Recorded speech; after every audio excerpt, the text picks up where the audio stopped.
Welcome, everybody that is listening. Today, I have the 65 plus CrossFit Games champion, who is also known as my mom, Patty Bauer. Mom, welcome to the podcast. Thank you. Yeah, this is fun. We've never had you on the podcast before, but we probably should have. And this is going to be fun because not only do I get to ask you questions, but we get to go down this road of some things that I may or may not have actually known about you. So I feel like sons and mothers should do this more often. But yeah. Anyway, where are you at today? I am in Kenmore, Washington. Yep, Kenmore, Washington. And just so everybody knows, I am in the Teton Valley in Idaho, outside of a library, doing this podcast in a park, which is always fun to find good internet on the road. And we found a decent internet service. Hopefully it won't cut out as we're doing this, but you never know. And I'm in a house and you're out of a van and I have a crib behind me. Yeah. Yep. We're just going to go through a series of questions so that people can get to know you a little bit better. And maybe, like I said, I'll learn some things as well, or at least refresh my memory.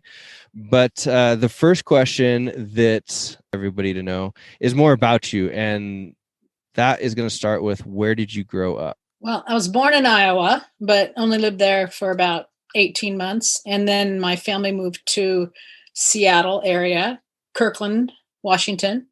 Where my dad went through his orthopedic residency, and then so I grew up in Kirkland until college, and then after that moved around different places, but always in Washington. Nice. And something that I didn't put on here, but is probably relevant and interesting for people to know, is what sports or athletic endeavors were your parents good at, or did they like to do? I don't know if my mom did any sports. I think back then, girls really weren't allowed to do sports. She was always really physically fit and gardened like crazy, when hauling plants all over the yard, things like that, doing all her own chores. But my dad and his brothers were runners. They, the four of them were in track, and they for a while, I think they had some. My brother's going to go nuts because I don't remember this, but they had some records for the fastest mile in the state of Iowa, and I don't know if it was overall. For a while. They were fast runners, and then long distance runners as well. So I wish I had gotten that genetics of loving to run, but I didn't. My brother was a runner as well in high school. So what sports did you play then growing up, or activities were you enjoying?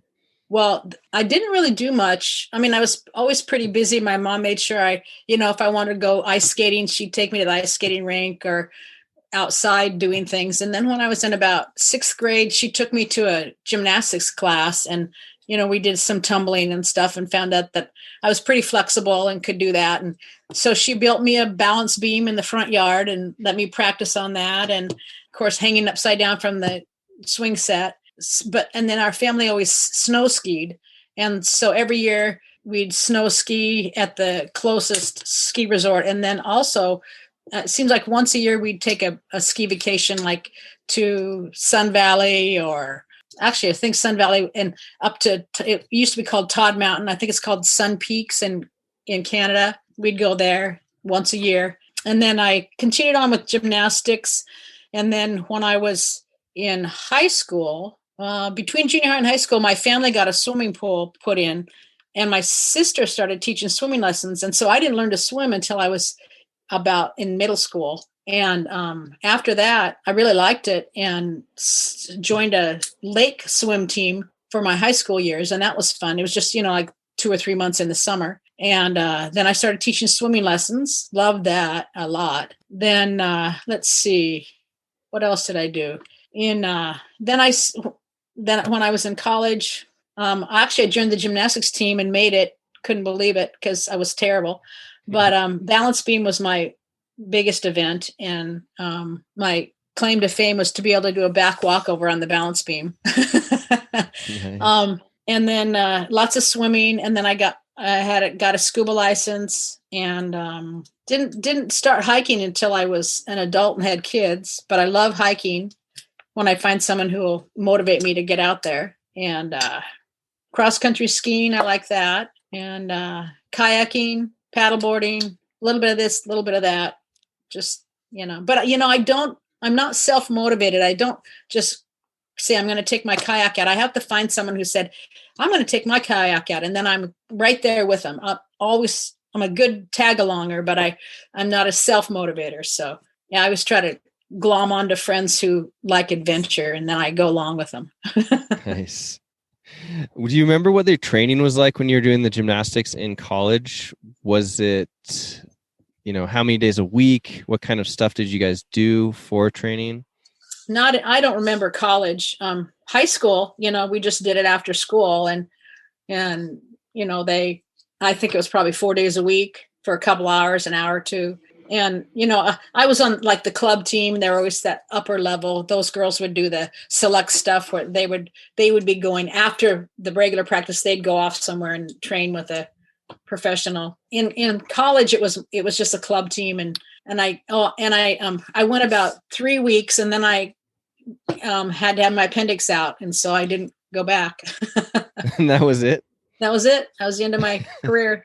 Yeah, because you couldn't really put any, for a long time, you couldn't put any, stress on your abs. So, yeah, because it was back in the day when they would actually cut a line in your stomach rather than just a couple little holes. So, right. Yeah. How old are you today? I am 68 and a half. 68 and a half. And how many years or how long you've been doing CrossFit? And was that maybe the first sport or activity that you really did consistently since college, other than like hiking or kayaking here or there? Well, I would go to the gym and do stuff. I felt like I was always doing something, but not consistently like CrossFit. And I've been doing CrossFit about 9 or 10 years now, I think. Okay. Yeah. 9 or 10 years. And when you started doing CrossFit, were you doing it at an affiliate? No, you and I started with, I think you found it when you were in New York, mm-hmm. and told me about it. And I started going online and going to the CrossFit.com site and going into the condo gym and trying stuff out. And then you moved back and we started doing it together, mm-hmm. Messing up the walls with our wall walks.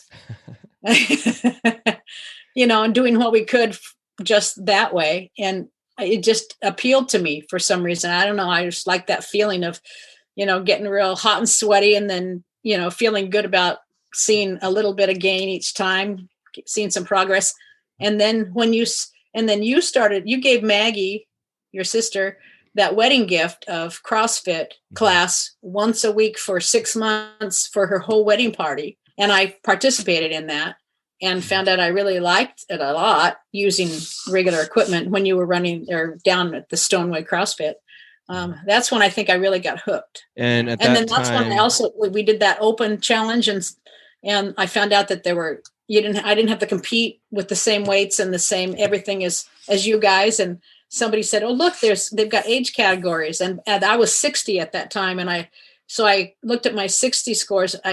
Somebody said, "Patty, did you ever look at your scores?" And I said, "No." And they said, "Well, you did pretty well."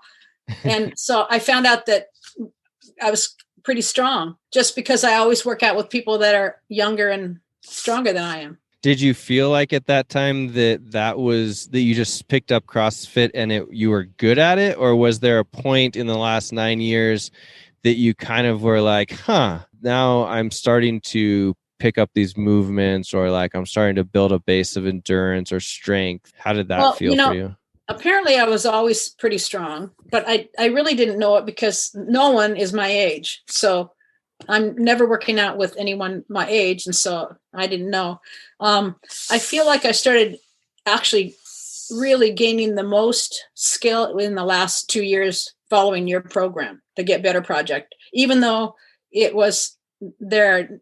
You don't have to do any bars. You don't have to have any equipment except dumbbells if you don't want to, if you don't have them. But it was giving me that overall fitness of all the parts of my body that I needed, even to the point of keeping my hands really strong, Mm-hmm. And so that's, I think, when I started seeing the most gains. And then that each year, the CrossFit has the open, and I'd try things, and there'd be something I couldn't do. And so I would set up some goals of trying to get this or that or the other thing. And I just started seeing that all that stuff they tell everybody about, when you get to a certain age, you keep getting weaker and less strong.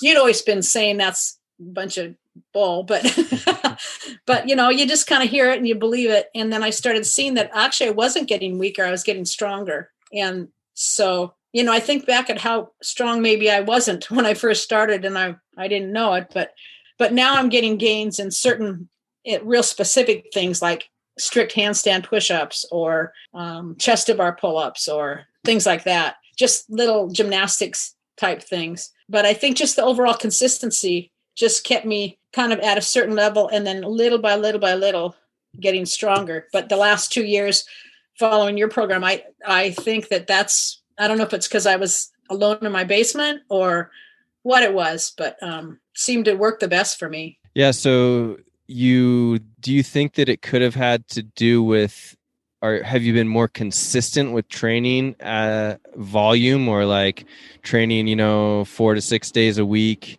in the last 2 years, or is it something else? I don't know.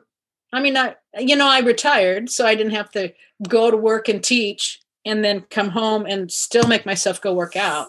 That could be part of it. But, I like the way the Get Better project set up with the little, you post your scores to Sugar WOD, which I did it because I worked out at Kenmore CrossFit Kenmore before that. And we got to post our scores there, which I like too. I really like that, being able to just see where you fit in the categories of all the other people, or females versus males.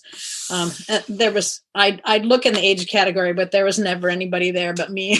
And I was making lots of gains there too. It just seemed harder. So much the working at home, just didn't seem as hard. I was shocked that I was getting stronger. So a lot of people would say, wow, I don't know how you do that working out at home alone. How do you perceive that? And why are you able to work out at home alone and have motivation to continue doing that? Well, I know I feel better afterward. If I don't work out for several days in a row, my mood kind of goes downhill. It's just like what's there to do? When you get older, you get sore if you move less. Yeah. I'd rather be sore because my muscles are sore rather than everything else sore because it's from inactivity or age, Right. And this really helps keep everything going and flowing. And, your dad works out. And so there'd be days when one of us isn't going to work out and the other one is. And then all of a sudden the other one's down there working out because you don't want to be, that didn't want to be left out. So, that really helps. It was hard the last month before the games because he had eye surgery and he couldn't work out at all. And so then I was down there by myself. But I also rejoined CrossFit Kenmore. So that helped because it does help to have somebody to work out with. To do it all by yourself, I think is very hard. Although I've done a lot of it. And the last 2 months, just because I was scared to death going to the games.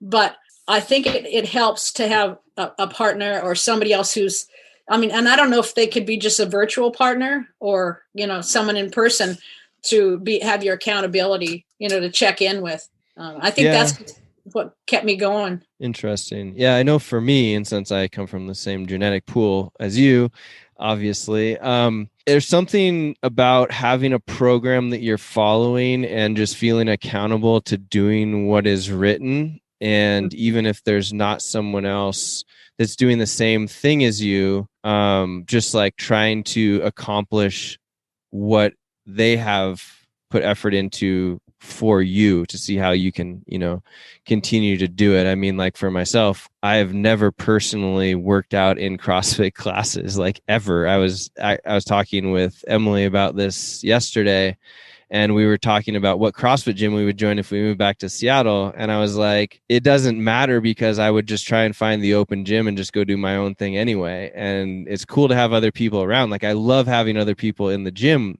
with Yeah. me, but it doesn't mean that I want to like join a class. And I actually am the same way, and I didn't really realize that until I started doing the open gym workouts at the Kenmore place, because and they're always kind of the same people there, you know, who I'm always weaker and slower than, but we're not we're not competing necessarily with the same workout. We are just working out together, and you know, working hard and getting that look in your eye, and you know, challenging whatever yourself for whatever you're doing. But I went down this morning and worked out, and I found out it was really fun to have other people down there, you know, to work out by. I'm going to miss it when my membership runs out. But yeah, it's so, and then working out with Megan Hart, is your sister, and her husband, really, I really like that too, because you know, that's just motivating to have somebody to get together with, you know, or to say, what time are you working out, or when you do your Saturday workouts where we all just get on a Zoom call and work out. That's motivating too. Yep. It's yeah, I don't know if I was just totally all by myself, I would be as motivated. Yeah, that makes sense. At what point did you think that you had a chance to make it to the CrossFit Games? I was totally shocked, really, to tell you the truth. I mean, when I do the open, I'm always in the top 100, you know, and you know, you guys have always been telling me for years, you know, Mom, you should try to go to the CrossFit Games. And I'm going, I don't want to go to the CrossFit Games. They'd put a camera in your face, or they would, you know, everybody would see you working out. That wasn't my goal at all. And so I really, out of fear, didn't want to do that. But then when I did the online qualifier, I went down to Kenmore, because you had to have a judge do it, because I was sure that I had somehow screwed up, and I didn't know how I got that score I got from the open. So I went down and I had to do the videotape yourself and have a certified judge. And then I came out 4th in my age category, which was shocking to me. And the coach down there told me, I said, I think you scored me wrong. And she goes, you scored yourself harder than I did. You would no rep yourself, when I thought it was a good rep. So I was hoping that was true, that I wasn't going to get there and be a total embarrassment to myself. I really didn't know how I would do when I was going to the games. Yeah, and that left me feeling mortified or scared to death for the last 2 months before the games. Yeah. And people say, oh, sure, she did know that. You don't know. If you're working out with people who are younger than you all the time, you have no way of knowing. Yeah. I mean, everybody that asks me about you, even before this, and like how you are and how you do at CrossFit, and even like, oh my gosh, your mom does CrossFit. That's awesome. And I tell them, you know, she not only does she do CrossFit, but the amazing thing is that she just keeps getting better and better at the things that she used to not be good at. I mean, like, it was really eye-opening to me when you sent me a video of your strict handstand push-ups. And just so everybody knows, I ask her to send me videos every single day, and it's like twisting her arm to get a video. And I don't understand that I have to send you. And I don't understand it, because I videotape all of my stuff every single day, because it's, you know, a social media thing and it helps to build my brand. But you know, when she does send me stuff, it's fantastic, because then I get to feel more like I'm helping with coaching and moving forward and things like this. And she sends me this video of herself doing, I think it was like 3 or 4 strict handstand push-ups, just all the way down, all the way up. And I remember jumping back into doing those Saturday workouts at Stoneway CrossFit, when we had like, I don't even know, like plates and ab mats and all this stuff stacked up underneath her head, so that she could do like a few inches of the top of a handstand push-up. And I didn't realize how much she had been moving forward, just chipping away at these goals. And what I want people to understand at this is that, like, not only is it less of an age thing than you think, that you cannot get better as you age. You can get better as you age, yeah. But it's also that you have to set these goals and continue like looking for just very small little incremental improvements. And for some reason, we've come into this age where it's like, yeah, we want to just be good at handstand push-ups, and like we pop up on a wall. And the reason I use handstand push-ups as an example, because they're hard, you know, they're hard for most people. So not many people are going to be able to pop up on the wall and do 3 or 4 of them, or, you know, do them at all. So setting these little goals and just kind of like going every single day is so important. And another quote that I've had from you that you kept telling people that would ask you at the games, you know, how did you do it? Blah, blah, blah. And you kept saying, I just do it for one day. And then I do it over and over and over. But it's just one day. I just get up and I work out for one day. And then the next day I get up and I work out for one day. And if people had that mindset that it's just in the moment right there, I just get up and I do it for one day, and then you just put those days together, it's really easy. And so many times people are thinking, oh yeah, I've got to go work out. Patty said that she got improvement in the last 2 years. And then they hear, oh my gosh, she's done CrossFit for 9 years. They're like, how am I going to do anything for 9 years? You know? So I just really love that mindset. And do you have anything that you could help people relate to jump into how you think about it like that, rather than, oh my gosh, I need to do this for 2 or 9 years?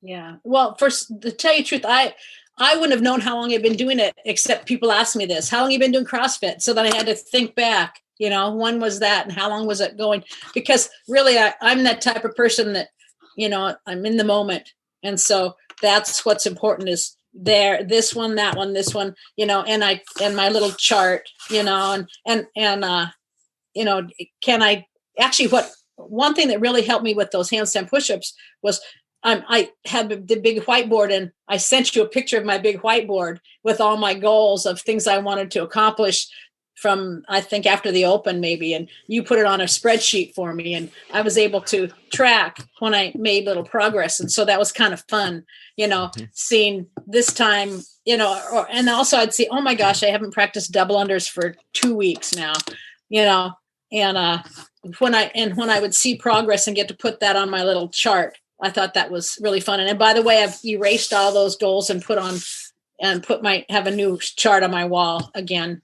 of things I need to work on for next year. Yeah. So I forgot the original question was. Like, how did you, is there any tips or anything like that you can give to people on how to approach things one day at a time, like you do, rather than thinking about, oh my gosh, I've got to do it for, you know, 2 or 9 years? I mean, maybe it is that you say, okay, so what things would I like to be able to do? Like, would I like to be able to do 20 air squats without stopping, and maybe pick, you know, 2 or 3 things that you want to do. I want to do 20 air squats. I want to be able to walk for 15 minutes. I want to, you know, something else that maybe have stronger arms, hold a plank for a minute. And then you just actually, I started with just my little calendar. And like when we would set up those monthly goal things, you know, I would just write it on my calendar. Did I do it? Did I not do it? And how long did it take? And it was just as simple as that. It's like, it doesn't have to be anything elaborate, but setting up a little goal and saying, well, okay, for this month, maybe I'm going to try that and work on those things for a month and see if I see any progress. And sometimes you don't. I mean, like those, what do you call those things where we had to do all those jump squats and the leg blasters. Yeah, that was horrible. Those leg blasters, you know, I just never felt like I got any better, but I got better, maybe not at my leg blasters, but I got better in a whole bunch of other things that I didn't know I was getting better at, you know? So just setting like just 1 or 2 goals and trying for it, you know, it doesn't have to be anything amazingly spectacular. Just start where you are and go from there. That's, you know, you start to see progress, you know, decide what do you want your fitness for? Do you want to be able to get down on your ground with your grandkids and pick them up and stuff? You know, if you can't do it, then it sounds like squats are for you. Yeah. You know, pick up functional fitness movements and work with those until you can do it, you know, or pick up a grandkid 5 times, just squat down and pick them up and squat down and they'll love it. And it'll make you stronger. Yep, absolutely. And I would say the cool thing about a grandchild is that they get heavier as time goes on. So it'll be like an incremental increase in your weights. Yep. And from a coach's standpoint, the way that I'm looking at that is I'm like, make sure that your form is really good when you're doing that, because you'll get yourself into bad habits like holding your child on the same hip every time. And oh yeah, that's true. Arching your back when you pick them up off the ground, which is like doing a a clean, so Yeah, all I of know. those Well, things are I important. know that you always say practice perfect. Don't practice anything but perfect movement, and it pays off, And then you say, and then if you're at the CrossFit Games, just do what you have to. But but that's when you get hurt. That's when you hurt your shoulder.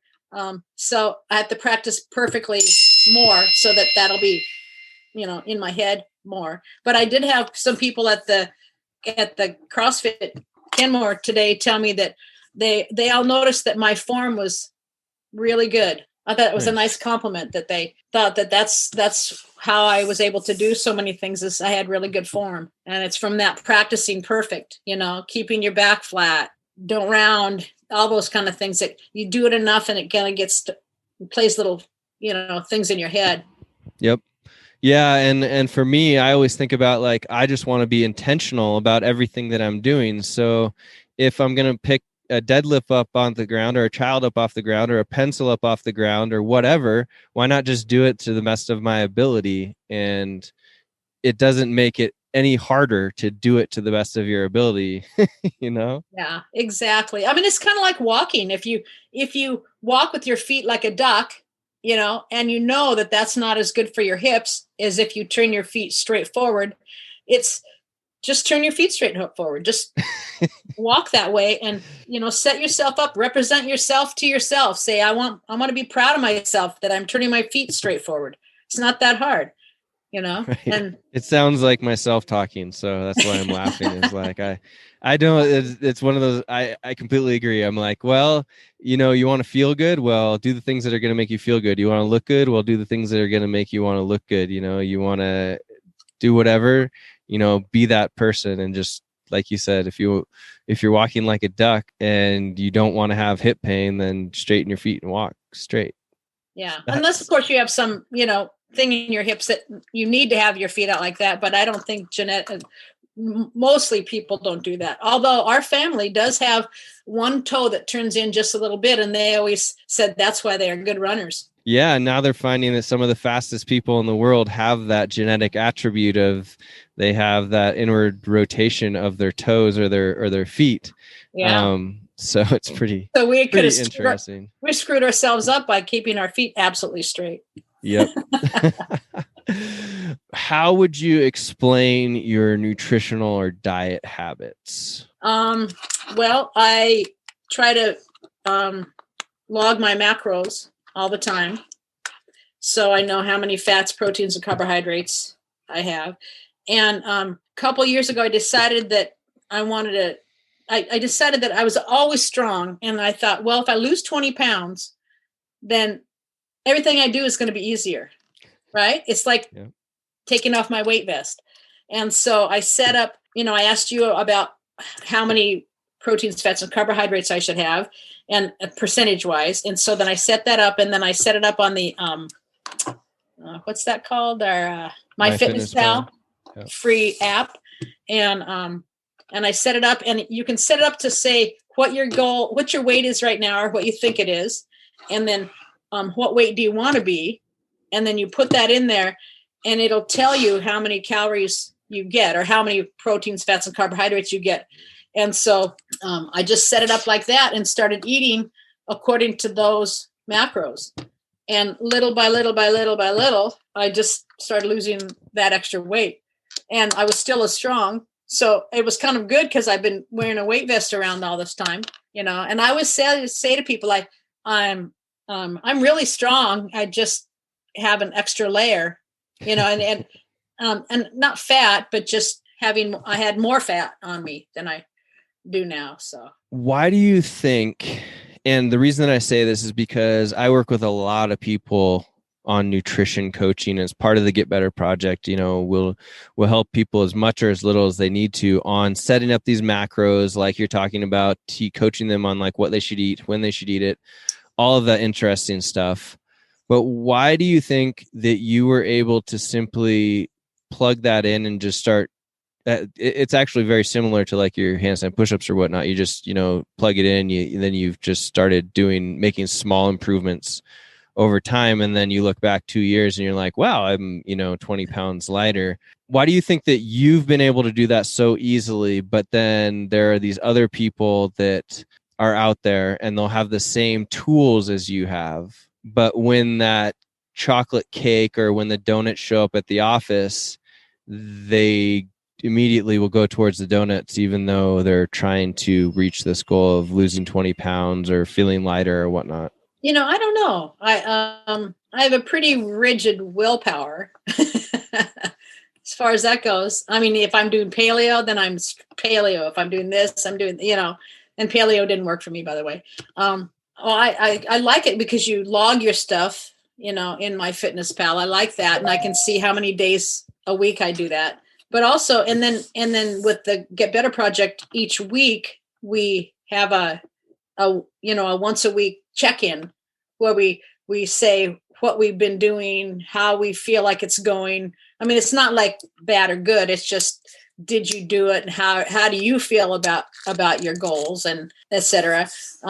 And I guess that just that once a week is enough for me to, say, oh, I don't want to. Well, and there are weeks when I say I didn't log at all. I had to take it off. I had to just eat what I wanted to. But once you're starting to eat pretty clean, when you don't eat that way, you don't feel as good. And I notice that a lot in my body. I've always known that I can't eat a lot of sugar. If I eat a lot of sugar, then I want a lot of sugar. So I have to kind of stay away from that. And I mean, I can get sugars through my fruits and things like that. But, lots of cookies and cakes and stuff, that's my addiction. That changes my body chemistry or something. And I want it all the time. And I don't like that feeling of always wanting something. Now I know if I feel like I really need something sweet, if I eat a little piece of dark chocolate, then that'll be enough to just, take that feeling away rather than eating a big piece of cake or something. But so do you think that it's the process that you've become like attached to and the logging of it, or do you think that it's like the goal that you wanted to lose 20 pounds, or like where's the motivation that keeps you doing that every single day? I guess I don't want to gain it back.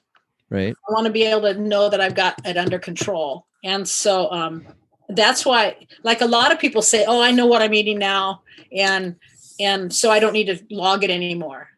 And, I can't do that. I have a bad relationship with eating and food from my past. And so I don't feel like it's an intuitive thing. Maybe I have to do it 10 more years and then I won't have to do that, or maybe when I'm 80, I'll just eat whatever I want. But I love what I eat. I could pretty much eat the same thing every day, almost, so long as it included cottage cheese and oatmeal and blueberries.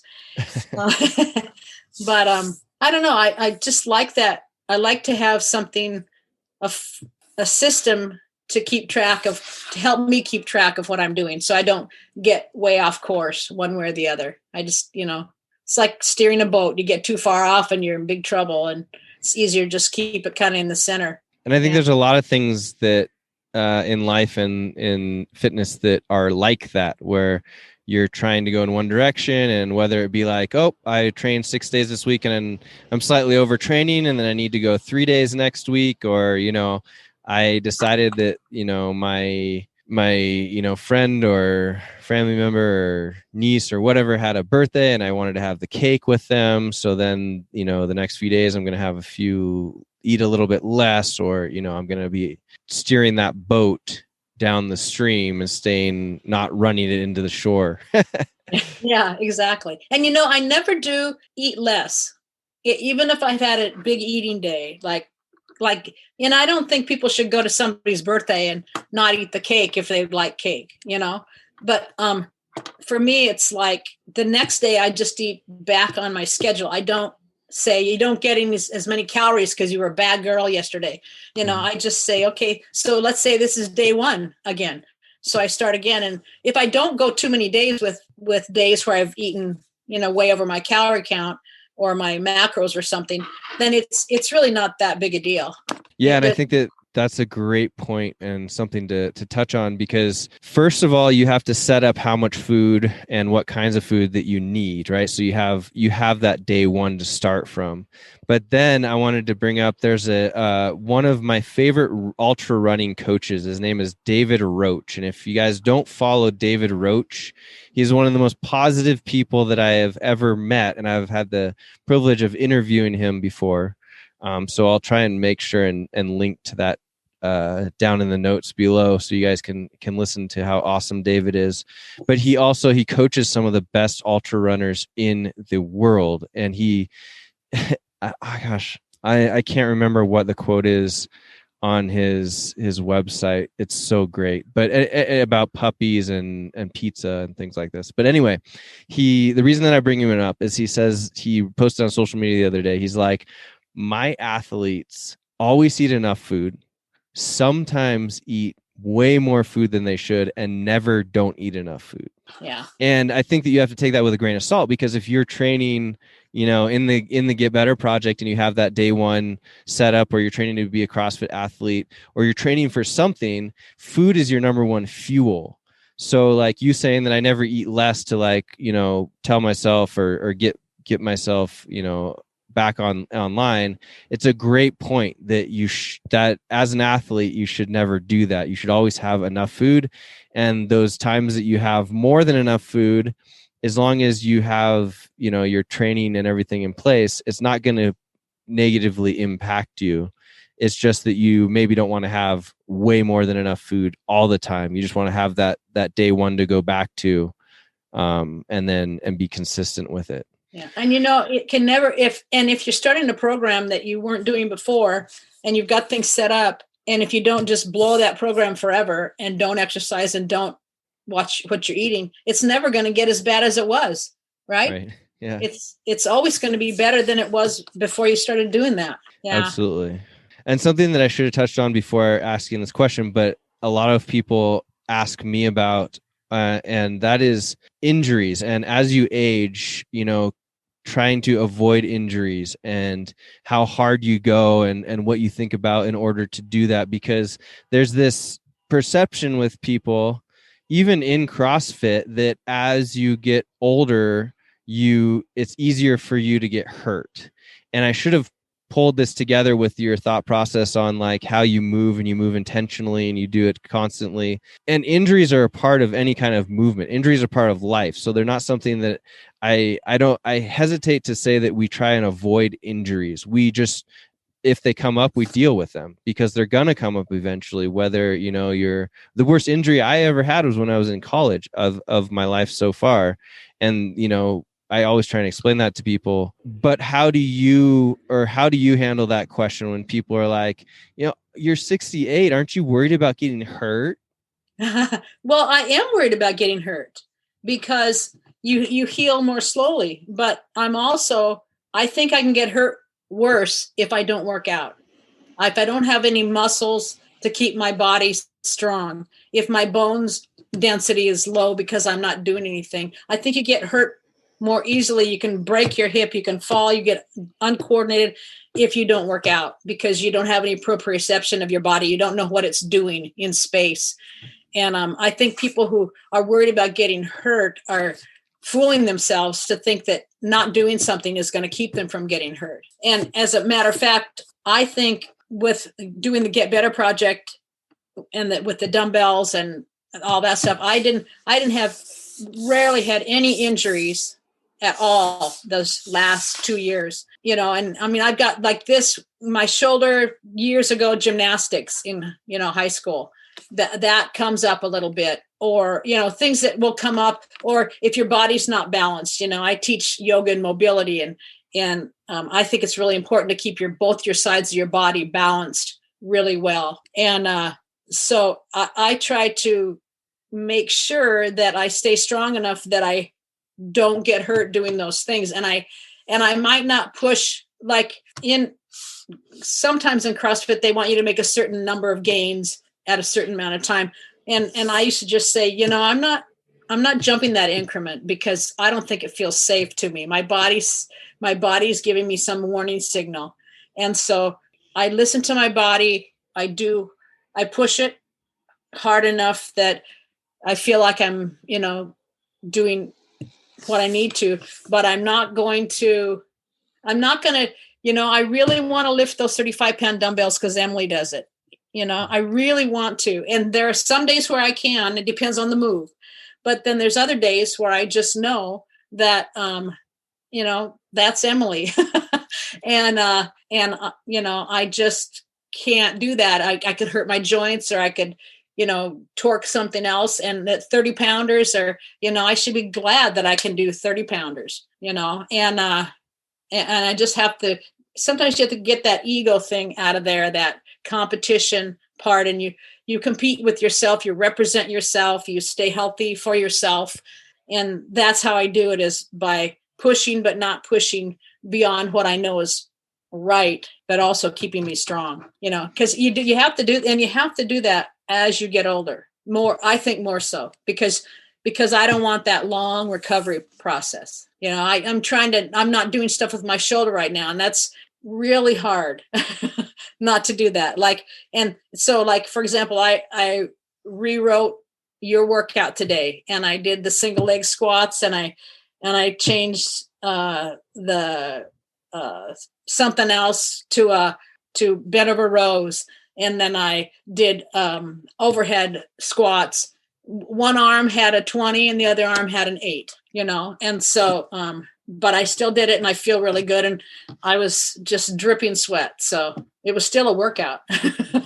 Yeah. And that's a great point that I want to dig into a little bit deeper. So there's this thought process as you age. And I was just talking with our good friend, Carla, about this. And you need to be very cognizant of when you are practicing, when you're training, and when you're competing. And just so people understand that, practice would be something that is like lower intensity, but you're just going over the movement pattern. Maybe you're using a PVC pipe and you're practicing your squat snatches or something, but you're not putting any load on it other than the PVC pipe. You're just training and practicing that movement.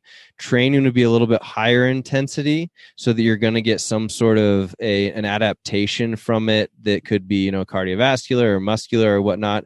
But it's going to be more in let's call it the 70 to 80, maybe 85 at the most percent. Kind of uncomfortable. Yeah, kind of uncomfortable. And then competing is when you are going 100% of what your intensity level will allow in that particular movement or weight or workout. And it sounds like you intuitively have an idea of when you are in those particular zones. Yeah. Can you explain that a little bit more or help people to understand that may not have do that so well, how you do that? I think for me, it has to do with my heart beating. I can feel when I feel out of breath, and I don't like to push myself into that spot with the cardiovascular.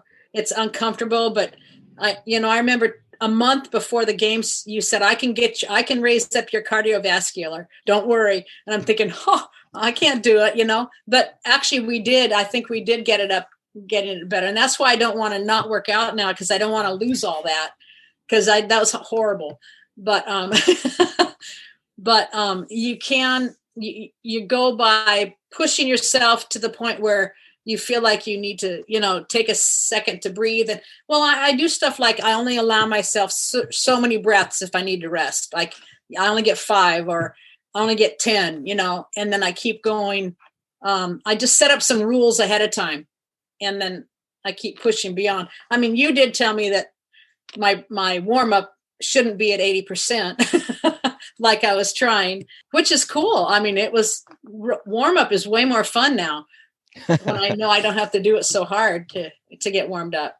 But I don't really know why I know this. I just, over time, I guess I just figured out where I can push and when I need to rest, and just keep going each day. And I also have my Whoop, I can look and see where my heart rate, when I've met my maximum heart rate, and I know that I can push harder now than I could 2 months ago, to get in. Or actually, I don't feel as awful when I'm pushing into that upper heart rate zone as before. It just felt so awful.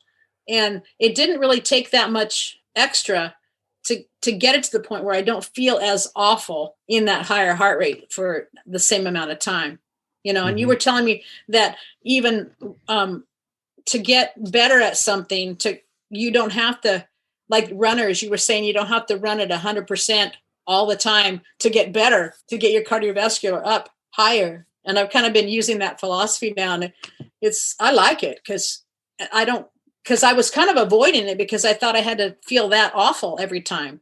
And when you don't, and you still see some gains, that I found is really beneficial. So I think I'm going to be a better runner by next year. Oh, absolutely. I guarantee that. Yeah. People need to watch out.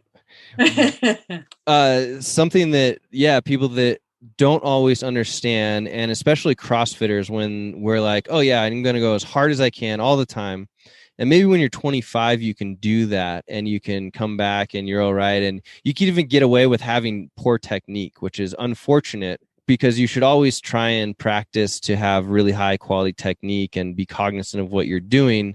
But we don't realize that we get a lot of results. And some people could even argue, well, you could definitely argue with running and with cardiovascular training, which does pour over into your other styles of working out, that you get more results from having a lower heart rate and getting faster at that heart rate than you do from going as hard as you can at a higher heart rate for a lower period of time. So let me say that in a different way. So you go slower for longer, and over short periods of time, you actually end up moving. Your new slow becomes faster. Yeah. Rather than trying to go fast and have your heart rate go down so that you can go faster for longer.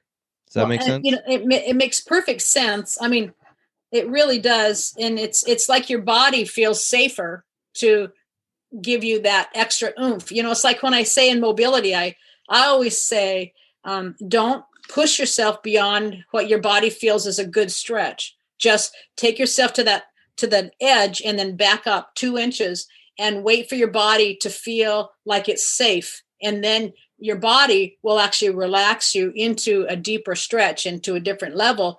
And so I think it's the same thing. Your body has to feel safe in that space. And then you can little by little push more. Yeah. And I would say that if we were going to take that back to people that are listening or watching this, that are doing CrossFit, and which is awesome. If you're already, any athlete at any age, and you've gotten yourself into that position, and now you're watching this interview because you're like, wow, this is the fittest woman in the world that's 65 plus, which is so cool. In your CrossFit classes, you may have coaches that are doing this 3, 2, 1, go, and expecting you to just go balls to the wall.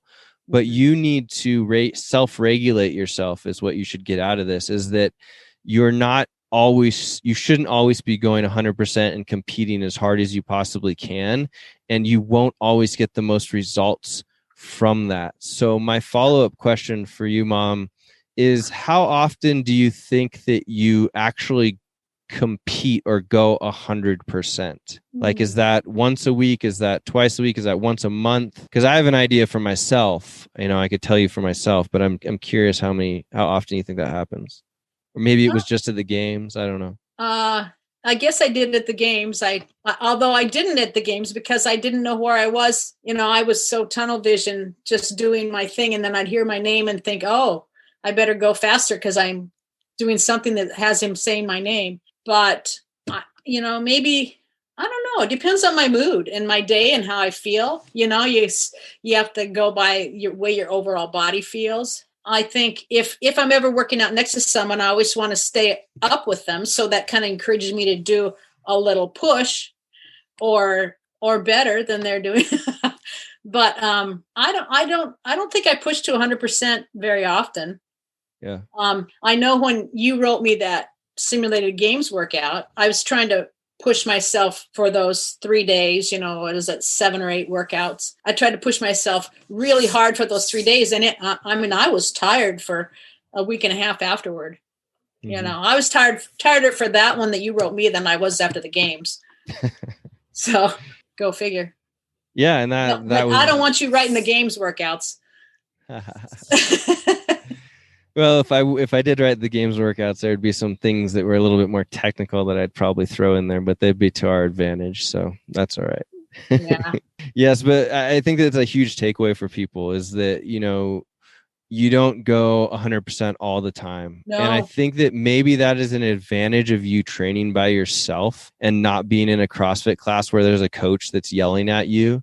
That could be a slippery slope to get into, especially if your coach, and it's not that they're ill intentioned, they maybe just don't understand. They haven't gone far enough in their training, or they haven't crashed and burned themselves like I have when I tried to go 100% all the time. And you learned that. Yeah, and I learned it, and now I teach it to other people. My claim is that I'd make all the mistakes and then try and teach people how to not have the mistakes that I've had. Yeah. I always say, don't ever trust a coach who's never been hurt, who's never had any issues with overtraining, because they don't know. They really don't know. Yep, I agree. And I would say that one of the biggest tools that you mentioned earlier is these whoop straps. I mean, even if they're not 100% accurate all the time, they give you some feedback on, like, you get up and for example, yesterday I had like 53% recovery and I felt pretty darn good. And what it meant though, or where it regulated me, is that in our program we have like the choose your own adventure thing, where like you can do the WOD and then you can add a strength piece or a finisher or a conditioning to that, depending on what you need and what your goals are, or like how you're feeling that day. And I knew that because I was only at 53%, and then the workout that we did was kind of hard, that I'm just like, all right, that's going to be it for today, and that'll be enough. And if I didn't have this whoop strap on, because of me wanting to do as much as I possibly can and get the most results as fast as I can, would have probably done everything that I wrote, and it would have been less beneficial for me. I mean, there are going to be days like that too, where you do push too hard, and then you have to listen to your body, and then you might not work out the next day, and you had a really wonderful time pushing too hard. I mean, I like that day too. I like the days where I feel like so exhausted. I like that feeling. It's just that then you have to be able to take the next day off. Yeah, I like that feeling too. Yeah. So in relationship to that, I think that it's really important that we talk about how you've improved on your sleep and your recovery, and how would you explain your sleep habits right now? And do you think that has changed in the last year or two? Well, I don't really like to sleep. So I would be much happier on about 6 hours of sleep a night. But I know it's really good for me. So with this Whoop strap, that's one thing that's helped a lot. I know you can do it with an Apple Watch and anything that tracks your sleep. I try to get 7 to 8 hours of sleep a night. And I don't really feel any better, but I feel better because my Whoop says I got it. I feel just as good on 6 hours of sleep. I know there's some people whose bodies are like that. My mom was kind of like that. And and I'd much rather stay up until, 1 o'clock in the morning and get up at 7, and I'd be totally happy. But, I don't think my mom only lived to be 100. So, what does she know? I don't really feel better when I get more sleep. I don't have that. I rarely have that exhausted feeling. There's some days when, I feel kind of tired, and I look and I'm in the green and Whoop, and I'm thinking they don't know what they're talking about. Or on a day when I think I feel just great, and I go work out, and then I check my Whoop later and it's red. So I don't know. I mean, it's helpful to have that Whoop because it does keep me trying to get those 100%, because I see Joe and Emily always have 100%, and I want 100% like Joe and Emily.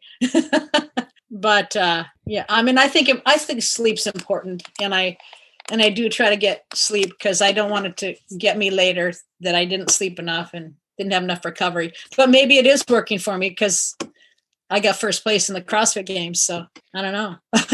and this is something where a coach could step in and make a comment. And based off of doing the weekly athlete check-ins, which she's really good at doing, I can go and look at the sleep scores that she's given over the last 6 months, and I've been on her about it for a while to improve sleep, especially as we went through COVID and there's like a lot of high stress times and things were not optimal for that. Sleep then becomes very important, and there's a clear indication based off of me doing all of these athlete check-ins that people that sleep more have less stress, like across the board. Like it is so clear that it is mind-boggling and that people are not paying attention to this. And fortunately, with things like Whoop, they are paying attention to it more.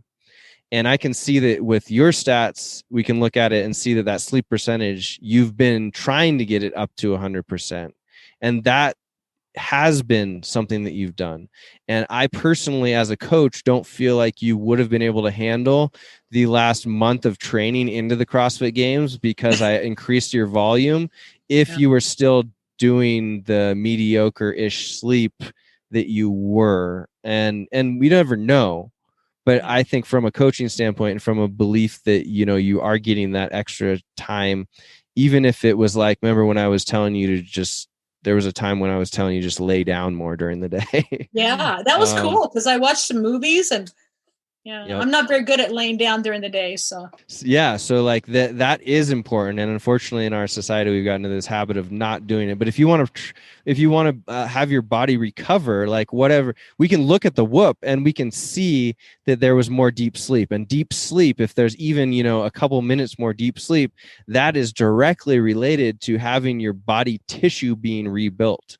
So if you're going to go into the gym and you're aging, it's so clear to me at least that it is important to have those things happen, especially as you're aging, and be able to come back better. And the more you can come back better and stronger, the younger that you feel and the more younger that your tissue is going to be. So there you have that. Yeah. Well, and that's the nice thing. You have that perspective of seeing all the other athletes too, and how they're responding and people who don't do it and people who do it. I think that would be worth writing a book about. I think it's pretty fascinating. Yeah, maybe if I write a book, then more people will listen to me, and then they'll actually sleep more. I mean, it is across the board though. It's been one of the most eye-opening things in the Get Better project because we use weekly athlete check-ins and we rate how people are sleeping, and if they have devices, we have them put their score down. It is a direct correlation where if people sleep more, they can handle stress better and they are happier. And that's without considering all these other things that sleep has given you, right? Like the ability to recover, to get gains faster, to be more mentally fresh. All of this stuff that sleep can be better, has clinically shown to improve. Most people stress out about things and they even stress out about being stressed. If you sleep more, you will have less stress. Yeah. And that's as simple as just being like, I'm going to set a sleep timer to go to bed, and I'm not going to get out of bed until this time. And I don't care if you're awake and you're reading a book. You're just like what we talked about before. You're just laying there, just that time down. Your body will eventually start to catch up because if you don't get enough sleep, you've trained yourself to do that. And anyway, coaching tangent. If I wake up early, I don't let myself move, I might turn on a podcast so something's running through my head, but I won't let myself, I won't get on my phone. I won't do anything, I just have to stay there until a certain time when I know, and I just can't move at all. And I think that's really helped also. Yeah. And I do that as well. It's a great point. And I've noticed that on my Whoop, let's say that if I wake up at 7, but I'm not supposed to get up until 7:30. If I flip on a book and listen to a book for that half hour, my Whoop still thinks I'm sleeping. Yeah. So there's sometimes I'll go right into a super deep sleep also when I do something like that. Really good sleep. Although my Whoop the other day, I woke up in the middle of the night and, got up and went to the bathroom and changed my pillows around and stuff.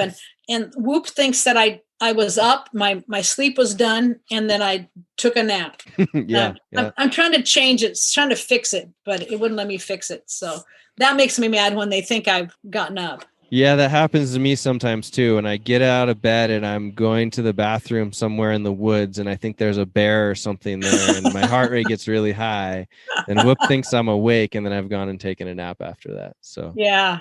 I know what you're talking about. Luckily you can adjust it so you can tell it, no, that wasn't a nap. Yeah. So if I don't get up and make myself and let myself do something, then I'm counting that as sleep. Yeah, absolutely. What would you say to somebody that's having trouble getting started with getting into shape? I know that we've talked about this before, and it's like we try and motivate people, and they're like, well, that's great, but I can't do that. It's like, well, here's the Get Better project. All you have to do is follow it. And there's level 1. It's totally ready for you to start right now. But why do you think people have that trouble? Or not why do you think, but what do you think that, you could say to help motivate them to just take that first step? I've been trying to think about this a lot because I'd like to start a branch of this is for master's level people, and maybe people who haven't worked out for a long time or not at all or something, and I think might be easier to relate to someone my age. But I was talking to some ladies, and people have a lot of excuses and the reasons why they can't do it. But my goal is to figure out a reason why you can do it. Not why. I don't care why you can't do it. I want to know what will help you so you can say you can do it. Just one day. Just do it one day, and then, as I said, do it the next day, and then do it the next day. And what will motivate you? And what is your motivation? Are you scared to death that you're not going to be able to pick up your grandkids? Are you? Did you go to the doctor and get a really bad prognosis? Did you? Do you feel like you're really not representing yourself very well as a human being? Like you're not a physically fit person. You can't walk down the steps. You can't, what is it? You got to figure out what is your motivation and why were you even considering exercising? I know you're always saying how there's a lot of people around that aren't in very good shape. And, I was traveling this last week, and I'm starting to notice that there's lots of people that if they aren't in good shape, and then the stuff that they're eating on top of that, and you think, wow, what would help you not do that?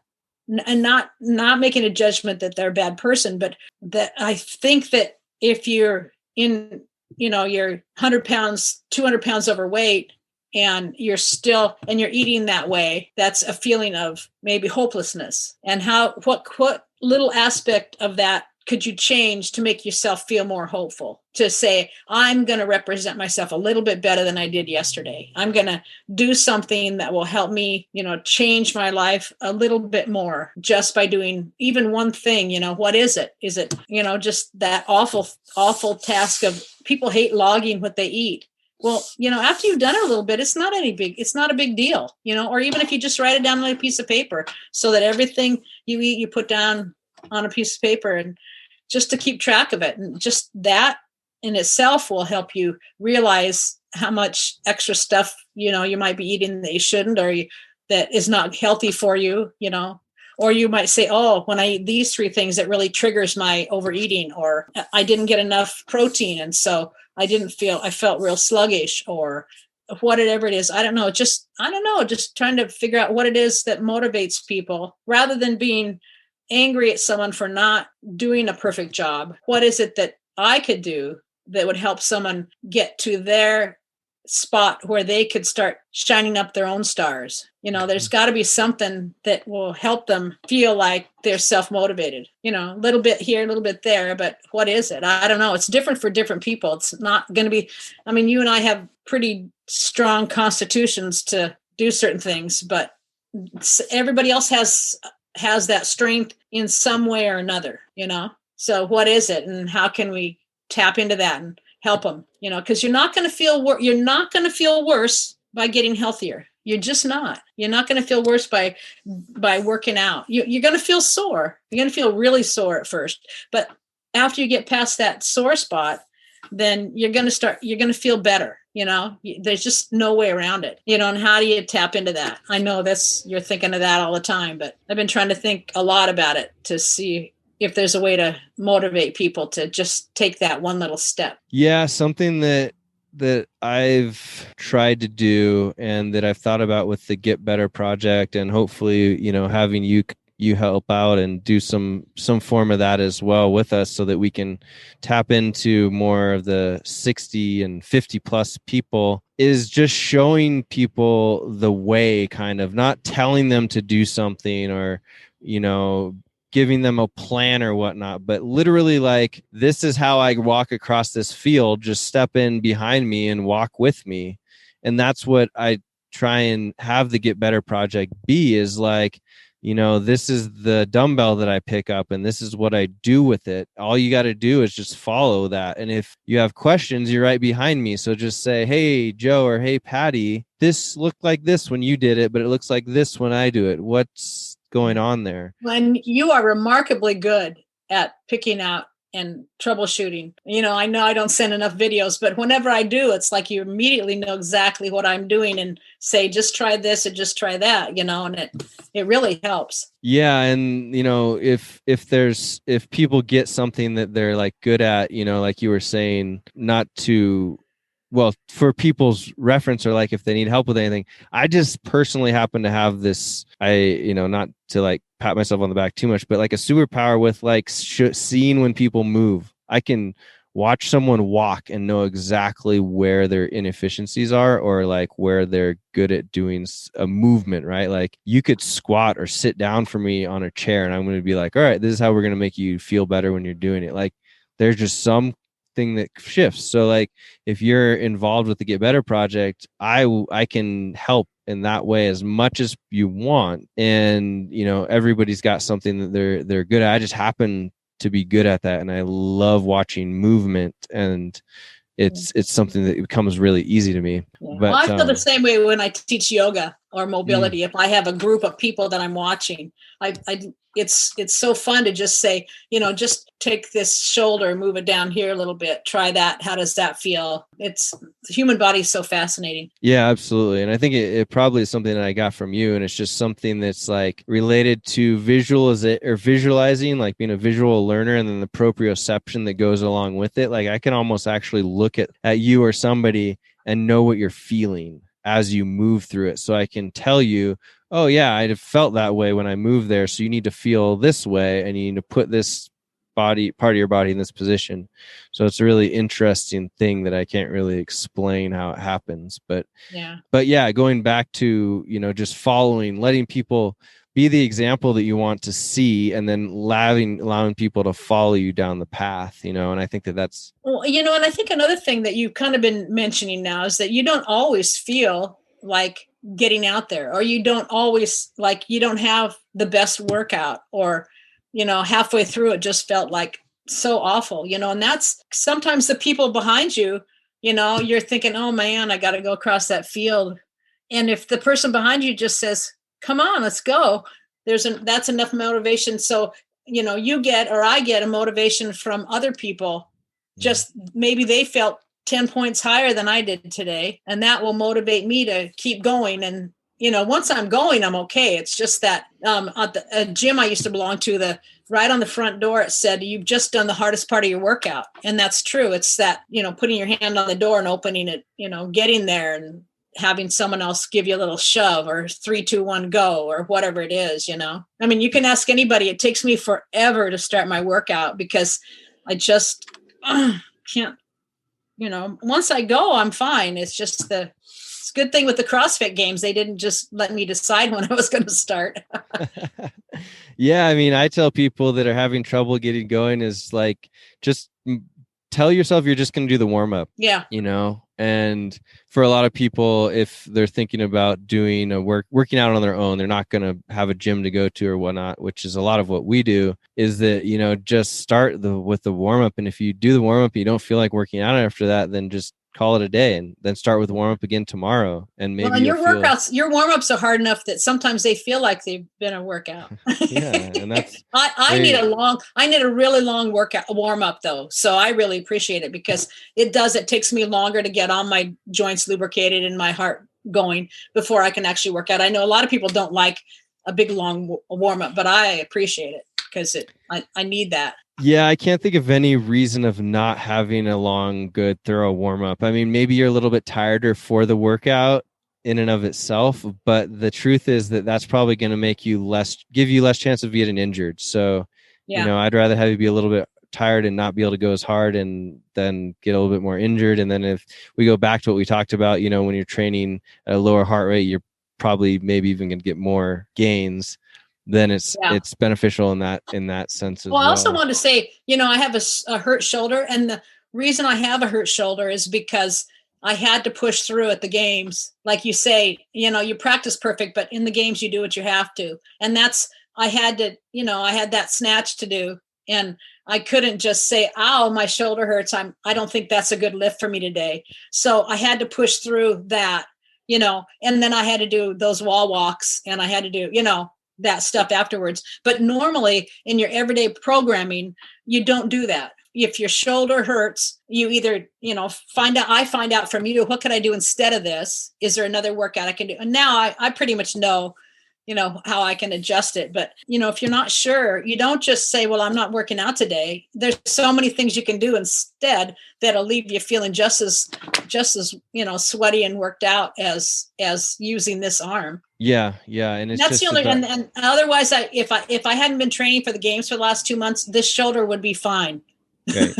Yeah. Yep. That's a great point. If people want to reach out to you and ask you questions about things that maybe we have or haven't covered on this, where would you like them to find you? Well, they can find me at, Patty Bauer on Facebook. They can message me.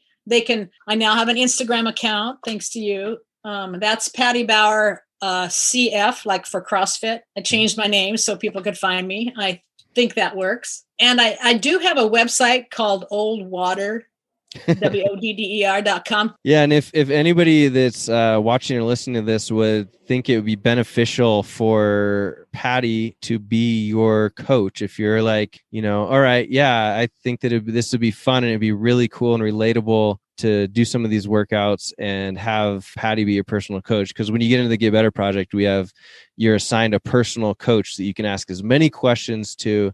You do weekly athlete check-ins with all of this stuff. If you would like her to be your coach, go ahead and send her a message or send me a message or comment down below on this, and we will make that happen. We're just kind of like testing the waters here to see like how, because we both want to help more people. So if that's motivated you and you would think, oh yeah, that would be fantastic, then just send us a message and we'll get that rolling for you. And so last question, is there anything else that you think that people should know that we haven't talked about, or something that you would like to share with the internet world before we jump off? I think we covered a lot of stuff. I just think that if anybody's even thinking about trying to change their lives to get better, just take that one step and, contact someone, contact us, contact your, Silver Sneakers, contact anybody.